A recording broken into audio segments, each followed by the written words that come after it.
Hello and welcome to my channel. Thank you so much for joining me today. So this is a series where I am learning how to speak on the microphone.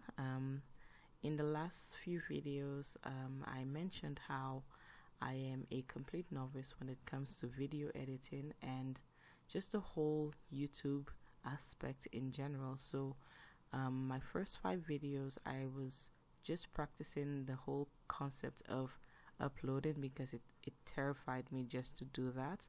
Now these 5 videos, so from this is video number 9 to the next video, which will be video number 10, I am practicing just becoming comfortable talking on the microphone, because this was something that just also terrified me. Basically, just new experiences seem to hold me in grips of fear.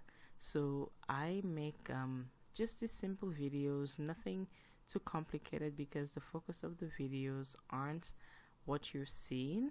Rather, it's the focus for now is just for me to practice speaking on the microphone. So what I do is I tell myself, what is a simple concept?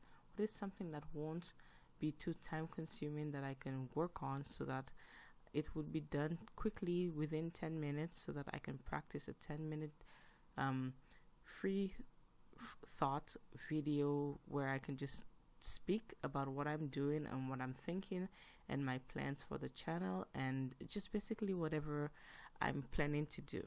So my thought was that I could create a marker test. I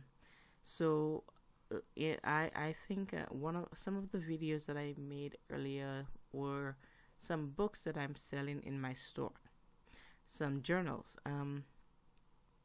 I've made some. The first ones that I started to make were staple bound journals, so they're bound with staplers, and I like those.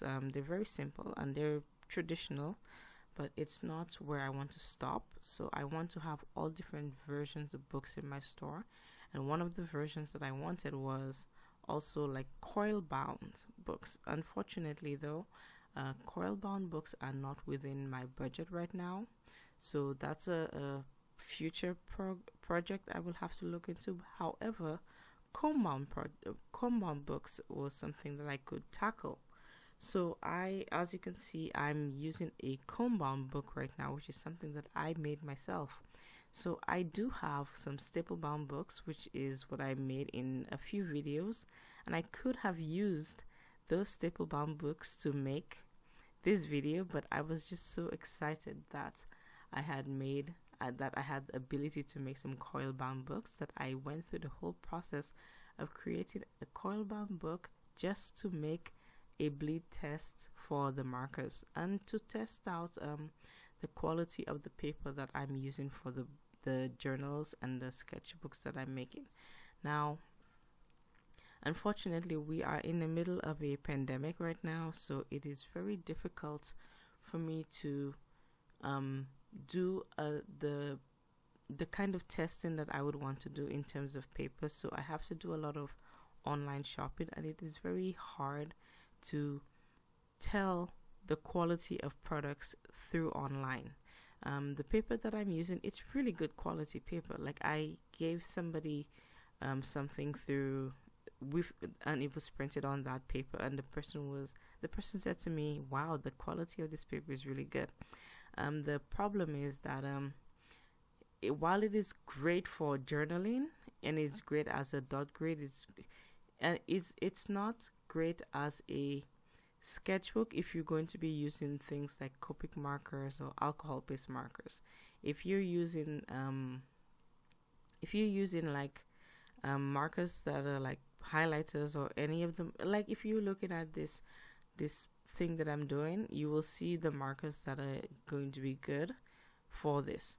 I'm looking still for better quality paper, but the more I look, it seems that, and I know it exists because I have seen sketchbooks that have good quality paper, so I know it exists. But the more I look, what I keep finding is instead of giving me paper, the suggestions give me cardstock, which is not what I'm looking for. It's very frustrating and very disappointing when I try to find what I'm looking for, but instead of giving me what I require, it's like the search engines, they don't, maybe I need to speak to a person, but that's very difficult to do right now because of the pandemic. Nothing's open and I can't seem to find anybody, so I think I'll have to wait for now. So while it's great for using as a bullet journal, I think it would be not the best as a sketchbook if a customer would want to use it as if they would want to use it with Copic markers, because it definitely bleeds through. It's just not great for that. It's great for if you're going to use like pencil, like if you're an artist who uses pencil media or like water-based markers that don't bleed through, then it's perfect for you. But like most of the ones you're seeing right now, they do not bleed through. It's just the alcohol-based markers just go straight through. It's just so disappointing. I just wanted something that would just be perfect, so I could just sell it as any type of book that a person wanted, they could have it. But well, it's a beginning process and I can keep going and I'll find what I need.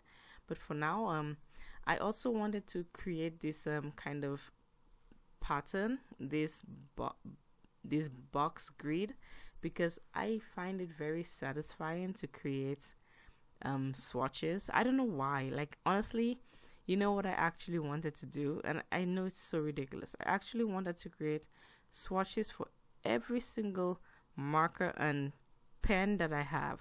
Like I said to myself, you know what, calm down. Nobody's gonna want to sit through a whole video of you swatching like hundreds and hundreds of markers for no reason. And what will you have to talk about anyway? Like you'll have to find something to talk about in that time.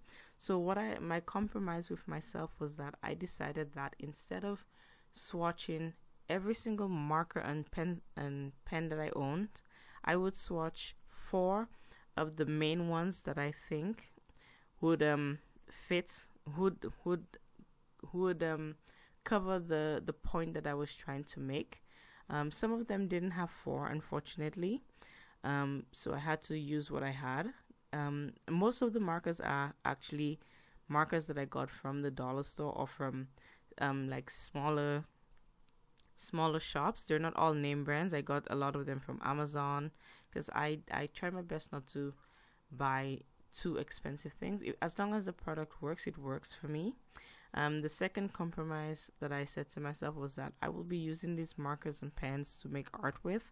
So every single time I use one of these products to make an artwork, then I will swatch every single marker or pen when I make that artwork. That will be my compromise. So let's say I'm making an artwork with the Crayola, then every single Crayola super tip that I have, I will first create a grid and I will swatch every single Crayola super tip and then make my artwork. So that was my compromise.